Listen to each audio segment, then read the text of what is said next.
আপোনালোকে কৈছে যে গৌৰৱ গগৈৰ পত্নী পাকিস্তানৰ ISIৰ লগত সম্পৰ্ক থকা বুলি মুখ্যমন্ত্ৰীয়ে প্ৰচাৰ কৰি আছে। মই কিন্তু একেলগতে দুটা প্ৰচাৰ কিন্তু মই দেখিছো। যেনেকৈ অসমৰ মুখ্যমন্ত্ৰীয়ে কৈছে যে গৌৰৱ গগৈৰ পত্নী এলিজাবেথ নে কি নাম, গৌৰৱ গগৈৰ পত্নী ISIৰ লগত সম্পৰ্ক আছে বুলি যেনেকৈ প্ৰচাৰ কৰিছে, মই আকৌ দেখিছো যে কংগ্ৰেছৰ নেতা কিবা চৌহান, কংগ্ৰেছৰ এতিয়া এজন ইনচাৰ্জ, অসমৰ ইনচাৰ্জ চৌহান নামৰ মানুহজনে কৈছে আকৌ যে অসমৰ মুখ্যমন্ত্ৰীয়ে আৰবত কি কয়, এইটো আপোনাৰ কি বুলি কয়, সৌদি আৰব মানে এইটো কি কয়, ডাঙৰ চিটিখন এখন কি বুলি কয়, ডুবাইত বোলে ডাঙৰ ডাঙৰ ফ্লেট কি কয়, এইটো আপোনাৰ হেৰি বিজনেছ, কনষ্ট্ৰাকশ্যন বিজনেছ আৰু হোটেল বিজনেছত অসমৰ মুখ্যমন্ত্ৰীয়ে বোলে ইনভেষ্ট কৰিছে। মই দুটা একেলগতে শুনিছো। আপোনালোকে সংবাদ মাধ্যমে অকল গৌৰৱ গগৈৰ ৱাইফ ISIৰ এজেণ্ট বুলি কোৱাটোহে শুনিছে।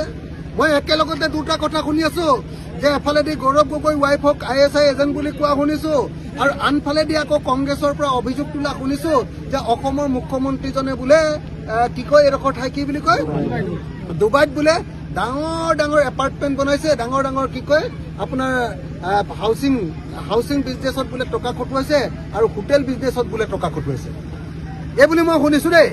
গতিকে দুইটা বিদেশৰ লগত জড়িত, এটা পাকিস্তানৰ লগত জড়িত, আনটো অভিযোগ আকৌ ডুবাইৰ লগত জড়িত। গতিকে একেলগতে দুইটাৰ তদন্ত হওক। গৌৰৱ গগৈৰ পত্নী ISIৰ লগত সম্পৰ্ক আছে নে নাই এইটো CBI তদন্ত হওক, আৰু অসমৰ মুখ্যমন্ত্ৰীয়ে ডুবাইত হোটেল বিজনেছ কৰিছে নে নাই, অসমৰ টকা নি হোটেল কিনিছে নেকি, অসমৰ মুখ্যমন্ত্ৰীয়ে ডুবাইত আচলতে এপাৰ্টমেণ্টৰ বিজনেছ বিল্ডিং বনাইছে নেকি, তাৰো বিজনেছ কৰিছে নেকি, এই দুইটাৰে তদন্ত হওক। এই দুইটা তদন্ত একেলগতে CBI তদন্ত দিয়াৰ ব্যৱস্থা গ্ৰহণ কৰক, তেতিয়াহে আমি মানিম। নহলে অকল গৌৰৱ গগৈৰ বিষয়ে, গৌৰৱ গগৈৰ পত্নীৰ বিষয়ে কৈ থাকিলে নহব। দুটা কথা একেলগতে শুনিছো আৰু দুইটা কথাই একেলগতে তদন্ত হওক। গৌৰৱ গগৈৰ পত্নী যদি ISIৰ লগত সম্পৰ্ক আছে, ইমিডিয়েটলি গ্ৰেপ্তাৰ কৰিবৰ কাৰণে তদন্ত ঘোষণা কৰি দিয়ক। আৰু হিমন্ত বিশ্ব শৰ্মাই যদি সঁচাকৈ ডুবাইত গৈ যদি বিল্ডিং কিনিছে, ডাঙৰ এপাৰ্টমেণ্ট বনাইছে, ডাঙৰ ইনভেষ্টমেণ্ট কৰিছে, যদি হোটেল কিনিছে, তেতিয়াহ'লে তাৰ ওপৰতো CBI তদন্ত হওক আৰু হিমন্ত বিশ্ব শৰ্মাকো গ্ৰেপ্তাৰ কৰা হওক। এই দুইটা তদন্ত একেলগে কৰিবৰ কাৰণে মই